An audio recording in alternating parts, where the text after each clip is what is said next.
Another perfect day.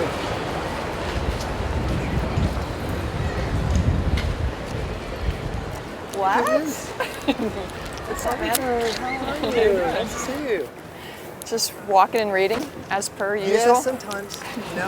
I used to think it was a real funny thing to do, and that was even before everybody had things on their phone. I was like, I thought it'd be funny to walk around Yeah, my it's really university funny all the with time books. reading books, just because somebody might go, God, that's weird. But It's so not weird now. Nobody ever really says anything. I like to scream at the kids. What are you doing? Stop reading. I know, there was a little guy in front of me the other day, a real little guy. He was reading really slowly. He was looking at his phone. I get so used to that, but he was actually playing a video game. I was like, come on. How about NYC, man? This is like, Times Square. oh, this is Times Square. You're not allowed to say that.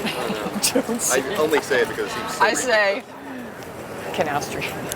Do you ever leave home without a camera? I try not to, but oh, definitely not. But sometimes my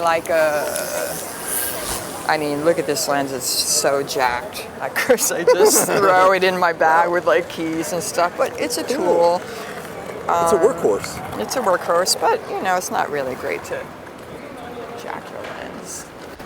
That part. But anyway, I always at least have probably 2 snappers in my bag, in my person. This is a GR21 Ricoh. How do you decide? They're cordoned off.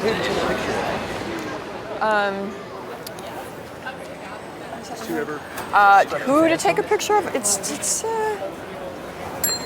you know what really dictates things? Often light. You know? Yeah. Light on the street anyway. Where you're just like, oh my God, that light is hitting. You see a cool person. There's a lot of variables when it comes to a human, right? Like, are you engaging? Are you gonna sneak that? Are you, are they gonna kill you? Are they gonna be mad at you? Are they gonna be super friendly? Like, it's work. It's not just like, you have to be in the mindset, like, but of course, every time you're just going from here to there is when you see the best stuff. So, I'll be like, fuck. Like, I'm riddled with anxiety every time I walk on the street because often I have to do a fast errand. I got to get back to my cutting the film I'm cutting or whatever, and then this thing is in front of me, and I'm like, if I walk by it, I suck.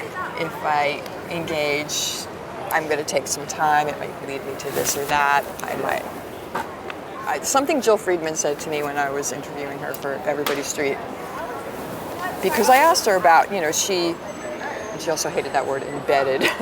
She rode with the 5th Precinct. She rode with cops for years, and in the East Village, up in the Bronx, and she said it was emotional. It was really hard sometimes, and she saw the 70s, New York City, all night cop runs, you know, and she would just tell herself, she's like, you're there to do a job. Take the picture. Take the goddamn picture. And I will sometimes be on my bicycle, which I ride often, which is another hindrance of just like strolling around, and you're like, see something cool, you're on a bike and you're like, oh my God. So you actually, it's very intentional to have to stop, get off the bike, put bikes on, and take a picture. But I will hear her in my head going, take the picture, take the goddamn picture. And I will go back, and I'll probably most likely take a shitty picture because I missed the moment. But maybe it will lead me to something else. But it's her telling me, don't be lazy. Yeah. You know. I mean, I often think I'll be like, everybody gets anxious about talking to people because you get feedback from them, right? Because you're like, you can see them. And sometimes I just have to gin up the courage, like to say the craziest thing. Like a while back, there was like a police officer there who was hassling me, and I just told him, I'm the one who's asking the questions here. And the guy just kind of stood down. But it took me like, I literally, in my brain, had to go, okay, you're going to have to get the guts to do this. You're going to have to do it. You have to do it. And you just have to kind of don't overthink it, right? Trick yourself into kind of being. I mean, so many times when I thought that person would be scary and weird, they were completely opposite. Right. And usually people that are, you know, they're really like showing you something with how they dress or whatever, and that's why maybe your attention went there. They're doing it because they want to be noticed, right? Fair. So I think a real general thing you can say to anyone that's non-offensive and not 30 or unmeet or is just like, hey man, I really like your style. Style is just, Love it. it's just anyone. You got great style. Like it's the ultimate compliment that doesn't offend, could not possibly offend anyone or get bothered. I think, you know. So I've definitely used that. Even the people who are all really mad already. If you say that, it's just like takes the gas out of it. There's many things that are not beneficial to being a woman in business and in photography, but that is, it's easier to be a woman to go up to strangers. You know, you're less, as Marilyn Mark, I keep quoting my ladies because I'm making a film about the art of documentary, and so they're in my cut right now. But like, you know, she's like, you know, women are less intimidating by men. She says I can walk up to a door, knock on a door, and someone will let me in. I'm less intimidating, you know. And you're like, all right, there's an asset, and I know that, you know, my friend Daniel Arnold, like he's definitely had, you know, mothers call cops on him, like, what do you do? Take a picture of my kid. He's like, I didn't, you know, like arrested, you know, for doing I know street Daniel quite photography. well. He was an intern at Vice when I worked there. I worked in the record department. I was just talking to him the other day. He's great. I love him. Yeah, I remember him telling me, he goes, I'm just going to go take photographs out on the street. And I was like, all right. At the time. That was 7 years ago, too. I saw Patrick O'Dell has a book out. Oh, yeah, I just saw that. He's going to be in town signing tomorrow. Oh, yeah? Man, my heart. And truth be told, style is kind of, who could argue with you? Like, you can argue with style. That's the one thing, too. Like, there's things you can't control in your life when you get old. Style is one. You know, like you could always try to be stylish, no matter what else goes awry. You know, and you don't need money. You know, you just need creative spirit and pay attention to the streets, because that's where it comes from. This woman told me one time, she goes, you can wear whatever you want as long as you have one super weird, unique piece, like maybe a crazy belt or statement some crazy necklace. Yeah, exactly. I mean, look at the light here. This is the perfect time. You have your like today, filter right? on. You have your soft filter on, dude. I'm not approving any footage. Well, believe me, compared to me, you're like 12 years old.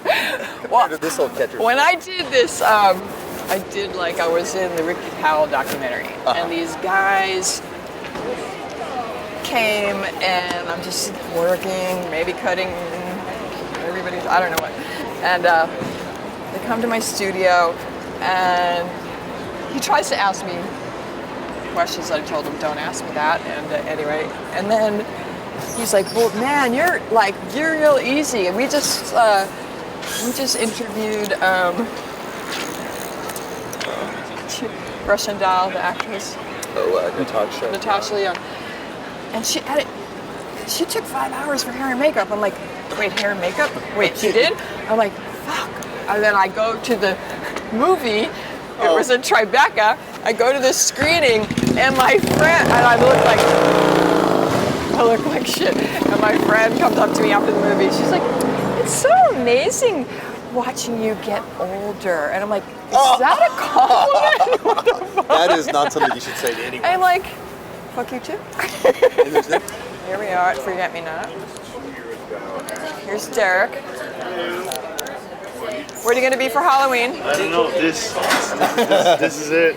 It's a cattail. Yeah. Hi, How you doing? Good. Good to see you. Oh, I'm good. What's the new sandwich? The Derek. We don't do that. You don't name your sandwiches? No. Well, you name your salads. Yeah, you do. I have the You have a tuna salad. Hey, Can I get something? What do you got to do to get something? You got to be in the hood for 50 years. Yeah. I don't know. What would we name after you? I think it would always be funny to have something that was named after you. How about if you didn't like? If you buy some decent, how about you buy some decent wine and then name that after me? Okay. The decent wine, the glass of decent wine. Shots fired over here. Shots fired. Okay. A glass of decent wine and anything that we call it. Or maybe I could BYOB. He's like, you guys get out of here. Good to see you guys. No, I like your wine. You know why? Because sometimes I get it for free. That's a glass of decent wine. For the most part.